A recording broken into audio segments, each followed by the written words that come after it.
Bonjour à tous, petits et grands. Alors, aujourd'hui, on va travailler des notions de repérage dans l'espace. Se repérer dans l'espace, c'est pouvoir savoir si on est devant, derrière, à côté, entre, dessus, dessous, des choses comme ça. Et pouvoir se repérer, nous, dans l'espace, ça va permettre après qu'on puisse se repérer dans l'espace de la feuille. Donc réduire l'espace petit à petit pour que ce soit notre main, notre crayon qui se repère dans la feuille pour pouvoir ensuite écrire sur des petites lignes, entre des lignes, etc. Avant de commencer avec des objets, vous pouvez commencer avec votre enfant à jouer avec une chaise par exemple. Vous mettez une chaise dans une salle et vous lui demandez, dans une pièce, pardon, et vous lui demandez de s'asseoir sur la chaise, de s'asseoir devant la chaise, derrière la chaise, à côté de la chaise, sous la chaise. Et là, vous voyez s'il arrive à bien se repérer. Vous pouvez mettre une chaise et puis par exemple un tabouret et lui demander de s'asseoir sur la chaise ou de se rester debout entre la chaise et le tabouret, de rester debout à côté du tabouret, mais pas à côté de la chaise, donc pour voir s'il va bien se situer au bon endroit. Une fois que, avec son corps, il arrive à se repérer au niveau de l'espace, on peut le faire avec des objets. Moi, je vais le faire avec des objets, j'ai des Playmobil chez moi, des Playmobil chez moi, donc je le fais avec des Playmobil. Vous pouvez le faire avec, par exemple, un verre et un bouchon, et le bouchon, vous pouvez le mettre sur le verre, dans le verre, voilà, des choses comme ça. Moi, j'ai trouvé une table Playmobil et j'ai une petite fille Playmobil. Donc déjà, on va commencer à mettre, moi je vais mettre la petite fille devant la table. Donc là, elle est devant la table. Maintenant, je vais essayer de la mettre sur la table.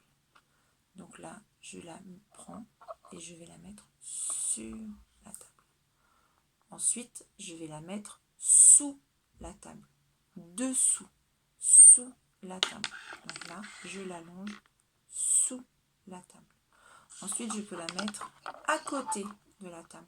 Donc je la mets à côté. Donc j'ai choisi ce côté-là, mais j'aurais pu la mettre de l'autre côté. Ensuite, je vais la mettre derrière la table. Donc là, elle est derrière. On voit bien que la table est devant elle et la petite fille est derrière la table. Ensuite, vous pouvez augmenter les difficultés. Voilà, une table et je vais mettre un banc à côté de la table. Maintenant, la petite fille, je vais la mettre devant le banc. Devant le banc. Donc là, je la mets devant le banc. Et je vais la mettre entre le banc et la table. Donc là, la petite fille, je la mets entre le banc et la table. Elle est entre les deux. Ça veut dire que de chaque côté, il y a un objet. D'un côté, il y a la table et de l'autre côté, il y a le banc. Elle est entre les deux. Maintenant, je vais mettre la petite fille à côté du banc. Mais je ne veux pas qu'elle soit à côté de la table. Parce que là, la petite fille, elle est déjà à côté du banc. Mais je ne veux pas qu'elle soit à côté de la table. Je veux qu'elle soit juste à côté du banc.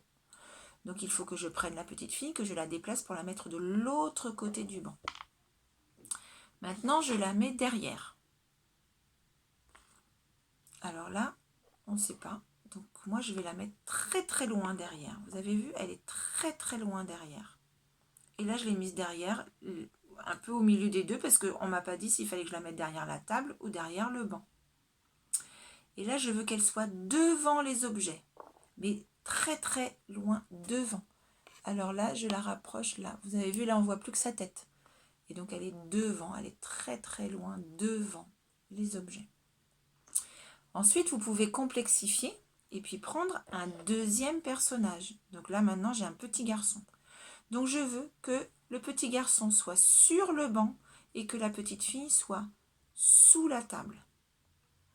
Le petit garçon sur le banc et la petite fille sous la table.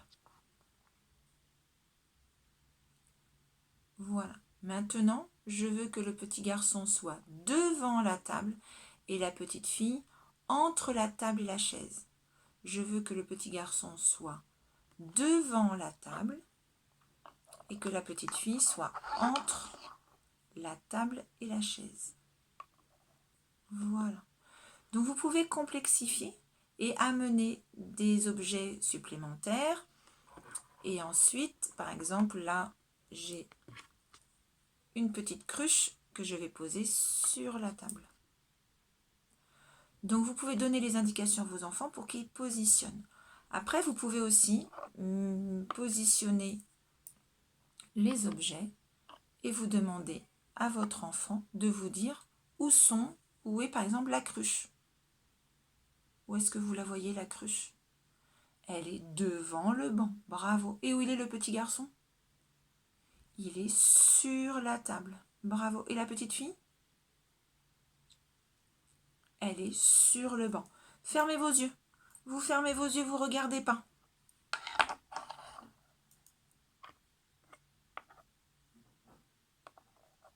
Ouvrez vos yeux. Alors moi, je veux savoir où est la petite fille. La petite fille, elle est entre la table et le banc. Très bien. Maintenant, je veux savoir où est le petit garçon. Le petit garçon est sous la table. Très bien. Maintenant, je veux savoir où est la cruche. La cruche, elle est sur le banc.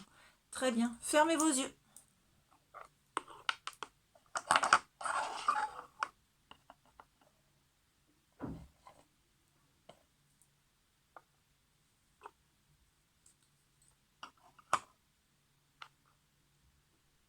Ouvrez vos yeux. Alors, je veux savoir où est le chat. Le chat, il est sur le banc. Bravo, il est là, sur le banc. Je veux savoir où est le petit garçon. Dites-moi où il est, le petit garçon. Il est à côté de la table, mais il n'est pas entre la table et le banc. Il est bien à côté de la table. Où se trouve la petite fille? Elle est sur la table. Et elle est à côté de quoi, la petite fille? Elle est à côté de la cruche. Très bien. Voilà, donc vous pouvez imaginer plein de situations différentes avec dessus-dessous. Si vous avez un objet contenant, vous pouvez même mettre dedans. Voilà, si vous avez un petit coffre, vous pouvez rajouter la notion de à l'intérieur, dans, dedans. Voilà, je vous souhaite plein de petits jeux avec des petits objets. Donc vous pouvez le faire aussi avec des verres et des bouchons, il n'y a aucun souci, ça fonctionne très très bien. À très bientôt, au revoir.